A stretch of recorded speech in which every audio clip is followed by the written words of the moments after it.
തിരുവേഗപ്പുറ പഞ്ചായത്തിനെയും മൂർക്കനാട് പഞ്ചായത്തിനെയും ബന്ധിപ്പിച്ചുകൊണ്ട് തൂതപ്പുഴയ്ക്ക് കുറുകെ നിർമ്മിച്ച മൂതിക്കയം റെഗുലേറ്റർ പദ്ധതി പ്രദേശത്തു നിന്നുമാണ് മണ്ണും മണലും നീക്കം ചെയ്യുന്നത്.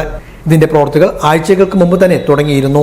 അതേസമയം പുഴയിലേക്ക് മണലെടുക്കുവാനായി ലോറി ഇറക്കുന്നതിന്റെ ഭാഗമായാണ് ഫാക്ടറി മാലിന്യങ്ങൾ പുഴയിൽ തള്ളിയത്.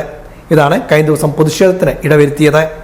കുടിവെള്ള സ്രോതസ്സായ പുഴയിലാണ് ഫാക്ടറി മാലിന്യം തള്ളിയിരിക്കുന്നതെന്നും ഇത് ഗുരുതരമായ ആരോഗ്യ പ്രശ്നങ്ങൾക്ക് ഇടവരുത്തുമെന്നുമാണ് പ്രദേശവാസികളുടെ ആക്ഷേപം. നാട്ടുകാരുടെ പ്രതിഷേധത്തെ തുടർന്ന് പോലീസും സ്ഥലത്തെത്തി പ്രതിഷേധക്കാരുമായി ചർച്ച നടത്തി. പുഴയിലേക്ക് ലോറി ഇറക്കുന്നതും നാട്ടുകാർ തടഞ്ഞു. തുടർന്ന് പുഴയിലേക്ക് തള്ളിയ മാലിന്യം നീക്കം ചെയ്യാൻ പോലീസ് ബന്ധപ്പെട്ടവർക്ക് നിർദ്ദേശം നൽകുകയായിരുന്നു. തുടർന്നാണ് സമരം അവസാനിപ്പിച്ചത്. അതേസമയം മൂതിക്കയം റെഗുലേറ്റർ ബ്രിഡ്ജിന് സമീപത്തെ അടിഞ്ഞുകൂടിയ മണലും ചളിയും നീക്കം ചെയ്യുന്നത് ഹൈക്കോടതി തടയുകയും ചെയ്തു. അശാസ്ത്രീയമായ രൂപകൽപ്പന കാരണം വെള്ളപ്പൊക്കമുണ്ടാകുമെന്ന പരാതിയുടെ അടിസ്ഥാനത്തിലാണ് പ്രവൃത്തികൾക്ക് ഹൈക്കോടതി താൽക്കാലിക സ്റ്റേ നൽകിയിരിക്കുന്നത്.